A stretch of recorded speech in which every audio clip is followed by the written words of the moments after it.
Bon, bah d'accord, c'est pas un scoop, hein, vous le savez. 2018 a été l'une des pires pour le CAC 40 depuis, ça nous remonte à quasiment, je crois, 2011. On peut se consoler, on se console comme on peut dans ces cas-là en se disant que quand on est actionnaire, eh bien, voilà, il y a les dividendes qui tombent, qui sont versés donc par nos multinationales du CAC 40. Bonjour Laurent. Bonjour David. Laurent Grassin, journaliste Boursorama, dividendes qui une nouvelle fois ont été au rendez-vous. C'est ce qui ressort d'une étude qui vient de paraître. Les auteurs de la lettre Verminen, qui vient d'être publiée. Oui, alors en plein mouvement des Gilets jaunes, c'est vrai que ça a été très remarqué, très commenté ce chiffre, mais effectivement l'année a été un très bon millésime en termes de dividendes et rachat d'actions, puisqu'elles étudient ces deux mécanismes de rétribution d'actionnaires. On ne tourne pas autour du pot, évidemment, dans Ecorama. Le chiffre. Combien, l'oseille, combien ont été distribués? Donc voilà, on parle des boîtes du CAC 40. Oui, alors pour 2018, année record avec 57,4 milliards d'euros de distribués aux actionnaires.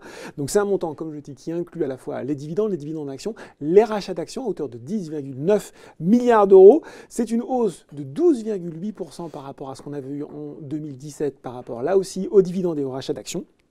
Et c'est quand même une progression de 62% par rapport au plus bas, mais là, par rapport à la post-crise en 2009. Donc c'est assez logique. Et c'est aussi un record depuis 10 ans. Donc voilà. Donc en augmentation de 12,8%. Exactement. Voilà. Juste un petit mot quand même sur les rachats d'actions, peut-être en rappelant 2 secondes ce que c'est, et dire que 11 milliards d'euros, enfin 10,9 pour être précis, on dit que c'est significatif. C'est significatif, effectivement. Les rachats d'actions, c'est l'entreprise qui décide de racheter l'action. Mécaniquement, il y a moins d'actions en circulation, donc ça fait monter la valeur du titre. C'est une opération qui permet là aussi de mieux apprécier. On rend l'argent de l'actionnaire, c'est une façon de... Exactement, tout à fait. Alors effectivement, là aussi, année en ordre, 17 grosses opérations de rachat d'actions, donc supérieures à 100 millions. En un an, ils ont progressé donc de 6,5 milliards d'euros à 10,9, le chiffre que vous annonciez, là aussi, record depuis 2009, même si ça reste moins qu'avant la crise de 2008. C'est le groupe où on peut tuer le game, comme disent les jeunes, avec des montants proches. Tuer le game. Ouais, de 500 millions. 500 millions, L'Oréal, Vinci, Schneider, Safran, Capgemini, Saint-Gobain et Technip FMC. Ouais. C'est concentré justement en matière de rachat d'actions. Ça l'est aussi justement pour le coup en matière de dividendes. Ou est-ce que les dividendes du CAC 40 c'est bien réparti ou est-ce que là encore c'est concentré sur certaines boîtes? Déjà, fait effectivement notable, cette année, enfin en tout cas au titre en 2018, 100% des sociétés du CAC 40 ont versé un dividende. Ça n'était pas arrivé depuis très longtemps. C'est d'ailleurs, non, je pense même que c'est la première fois, là aussi, pardon, depuis que Verminen compile ces données, que ça se produit. Donc c'est assez exceptionnel. Et il n'y a eu que 3 sociétés qui les ont diminuées. Engie, Carrefour, Technip, FMC.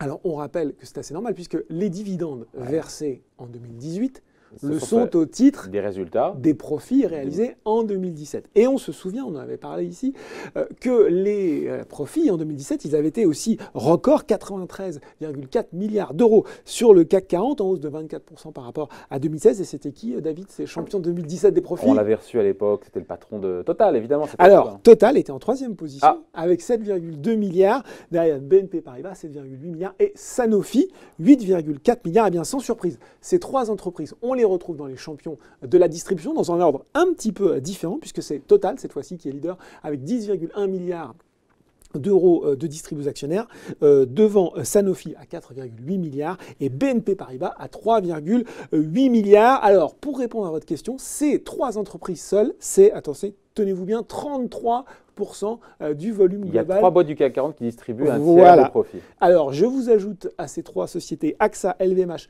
L'Oréal et Schneider et j'arrive à 51% des profits distribués sur le CAC 40. Donc, c'est effectivement, elles distribuent tout un dividende, mais vous avez quand même ces boîtes qui font la moitié des dividendes. C'est un peu comme l'impôt sur le revenu en France, c'est très concentré. Exactement. À contrario, la dernière moitié du CAC 40, ils ne font que 18% du total.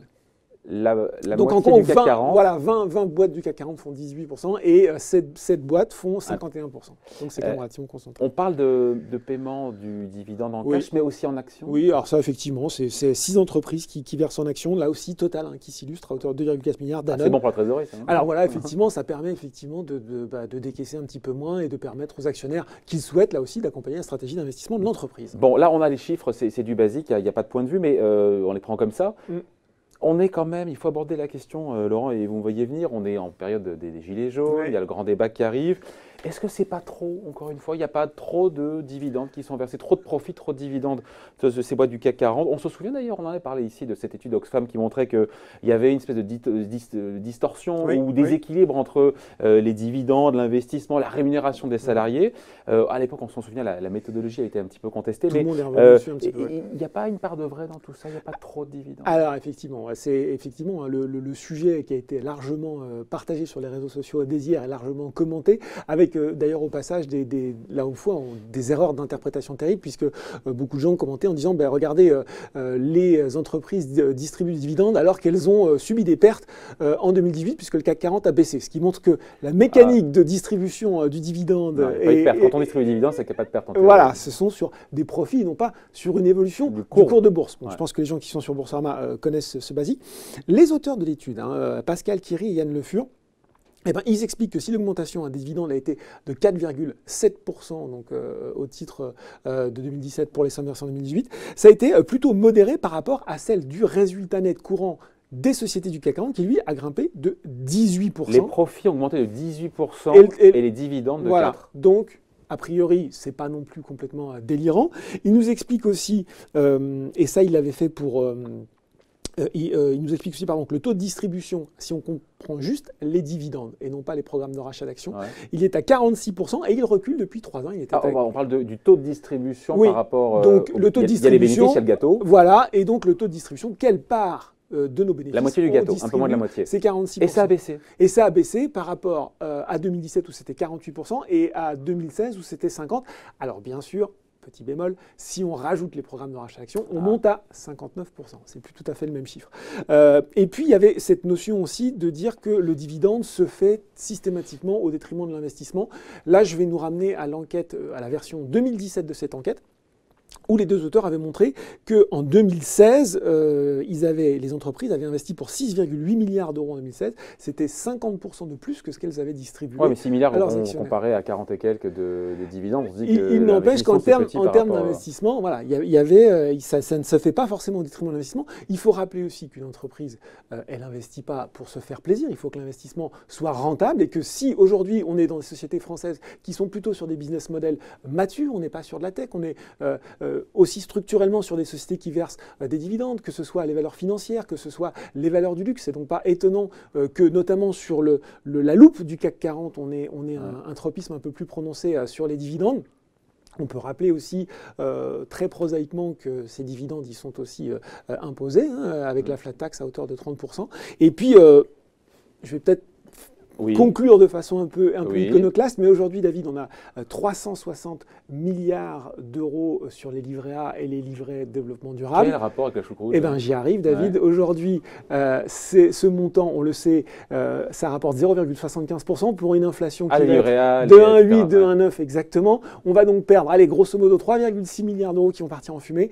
Aujourd'hui, on peut être un très petit actionnaire si on veut bénéficier de cette manne des dividendes. Eh bien, j'insiste. Si on veut le dividende de Total, de Sanofi, de BNP. Aujourd'hui, une action Total, c'est à peu près 47 euros. Une action Sanofi, c'est 74 euros. On peut acheter des petits montants, on peut commencer des petits montants, on peut accepter de sortir une partie de son livret A sans se mettre en risque, bien sûr, et puis de placer des petites lignes sur ces valeurs pour devenir, bénéficier de cette manne des dividendes, comprendre aussi comment ça marche, comprendre... C'est plus risqué, il y a un risque en capital aussi.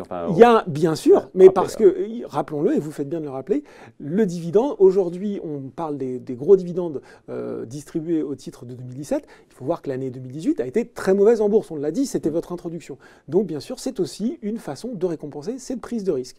Je pense que ça peut être une bonne façon. Le patriotisme économique, peut passer aussi Laurent Grassin. Exactement. Voilà. Bon, merci en tout cas, merci pour ce point de vue et surtout ces explications.